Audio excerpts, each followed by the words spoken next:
Why are you taking off like that, man? Huh? Why are you taking off like that? Get back. No. Get back. Nope. Keep your hands where you can see them. Keep your hands right up. You're interfering with me, my man? You're interfering, so you're going to go punch in the back of the car. That's fine. Okay. Dude, stop resisting. I'm not resisting you. Stop resisting. I'm not resisting you. Put me on the ground then. If you keep fighting me, I will. I'm not fighting you. Dude, stop fighting. You're going to go on the ground. Here's yet another example of a bad cop. And some people might say, well, not every cop is bad, but if you work with someone like this and you don't do anything about it, you're one of the bad cops too. Now, this is out of Vallejo, California. Now, this guy was on his own front porch filming a police stop. When the cop looked at him, saw he was filming, said he was interfering with the arrest, which you know is obviously bull.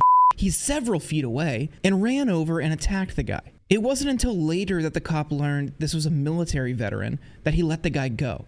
But it shouldn't get to this point. It should never get to that point. That shouldn't be why you get let go, and you should never be harassed by a cop for filming them in the first place, because you have a First Amendment right to film the police when they're doing something. But they don't like that, and that's why you see video after video like this where they go after someone who's filming. You know, he turned his back to this apparently dangerous suspect that he needed to rush, but that guy could have just gone free. That guy could have attacked him from behind. And it shows their ultimate priorities here. It's protecting themselves from scrutiny. He doesn't actually give a that that guy was potentially free to go. He was more worried about being caught on camera. And that's why he rushed onto that Porsche. But that city, despite its very small population, has paid out millions in settlements because of their police department. And there are dozens more pending cases. And that all comes at the taxpayers' expense. You know, the cops aren't personally footing those bills for the settlements. The taxpayers are. So when we hear about all this government waste, and Republicans love to talk about the importance of small government and trimming government waste, where are they on this? Where are they on police brutality, excessive force, and unjust killings? Those are the types of things that rack up huge bills for cities to pay for these cops who never face scrutiny. They never face any repercussions.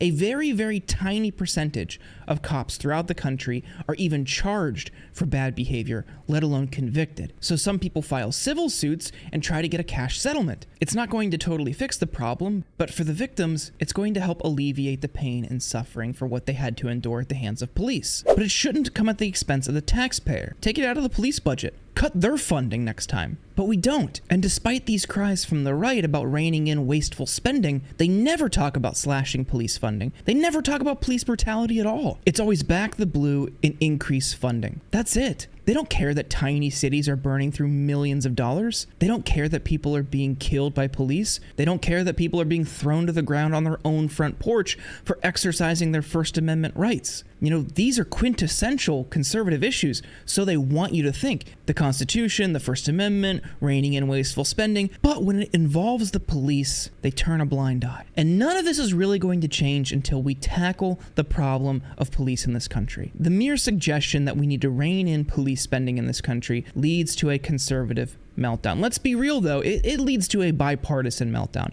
because there are a lot of Democrats who toe that same line. What we really need to do to tackle this police brutality problem is demilitarize the police, stop treating them like a domestic army, stop funding them to the levels that we do and equipping them with military surplus equipment, and start making them pay for these civil settlements. Watch how fast they change the culture and the way they behave when they're on the hook for the bill.